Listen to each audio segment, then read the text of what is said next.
what really happened on the night Carol Stuart was killed. Charles Stuart, who went by Chuck, was struggling to talk. He told the dispatcher, "My wife's been shot. I've been shot." Tragically, Carol died several hours later from the point-blank gunshot wound to the back of her head. Carol DeMady Stewart's funeral mass was held at St. James Catholic Church in Medford just 5 days after the shooting. But Chuck Stuart wasn't able to attend the funeral because he was still recuperating from surgery. But even though Chuck couldn't attend, he wrote a letter to his wife and had his best friend read it in his place. The letter began by saying, "Good night, sweet wife, my love. God has called you to his hands." But just after the new year, almost 2.5 months after Carol was killed, Chuck Stewart's account of what happened the night his wife died had begun to unravel. By the time of Carol's funeral, at least 11 people knew that Chuck wanted his wife dead, including 2 of the men who carried her casket. In September of 1989, Chuck broke the silence and reached out to ask for Matthew's help. Chuck said that it was just an insurance job, so on October 22nd, the day before the murder,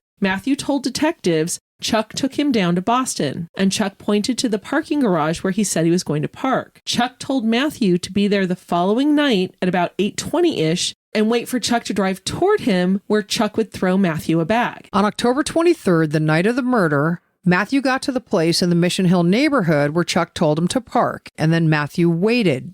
Around 8:15, he told detectives that he saw Chuck's blue Toyota come speeding around the corner toward him. Chuck pulled up to Matthew's window and tossed him a purse and told him to get rid of it. Inside was a silver-plated .38 caliber revolver, the same caliber of gun used in the shootings. When Matthew Stewart confessed to Boston police that he disposed of the gun after Chuck killed Carol, he said he was motivated by the fear that his brother Chuck would go to the cops first and blame him for everything. Now, although the official story of the Stewart murder case is that Chuck acted alone, many people speculated that Matthew was actually the one to pull the trigger.